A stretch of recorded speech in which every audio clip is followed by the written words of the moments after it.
I've been here for the last 1 year now. Previously, I have been in the broadcasting world for the better part of my career, the last 6+ years. Started off in Kenya and then moved to Rwanda, and then ultimately now went to the strategic communications world, and that is how I pivoted from the newsroom to the boardroom, as I like to say it, and came to Spiro. What I believe is the most important for my team is to give them the knowledge and the space for them to grow. I also learn from my team members a lot. It's not just giving, but also receiving from my team members, because I have had people give me these opportunities even at a very young age. And that means you constantly have to learn, you constantly have to make mistakes, learn, relearn, and be a better person every day. My whole career journey has been very interesting. Out of the 99% of the times I'm sat in rooms, I am the youngest person in those rooms. I've gotten there not because of luck, and not even by chance, but because I am deserving to be in those tables. And it's because from a very young age, as early as my university days, I am the kind of person who pushed myself. I remember in my very first year, I didn't even go for holidays. I went to one of the national broadcasters in Kenya, KBC.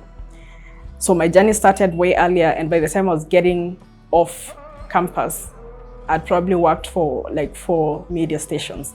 So of course that keeps me ahead of my peers. It is not easy, of course, being the youngest in the room. It's not a war, but you have to fight for that space, and you have to show that you're deserving of being in that space. When I look at my journey at Spiro specifically, first corporate stint coming from the broadcasting world, and we are dealing with a company that is rapidly scaling and moving from just a startup to a whole ecosystem, a whole infrastructure within Africa. Within the communications part, I think I have learned to be resilient, learned to deal with issues there and then, learned in terms of crisis communication as well. Like, you have to figure things out there and then. Every time when I see, for example, a bike on the road, I am sure there's a lady somewhere at the manufacturing plant, a lady somewhere who is heading quality, a lady somewhere who is in the energy network, who is actually doing work to make sure that this bike is on the road. Every door that you knock, just know that you're well deserving to be there, and opportunities will not find you just sitting and assuming just because I'm smart enough, I am deserving of this job at World Bank or at Spiro.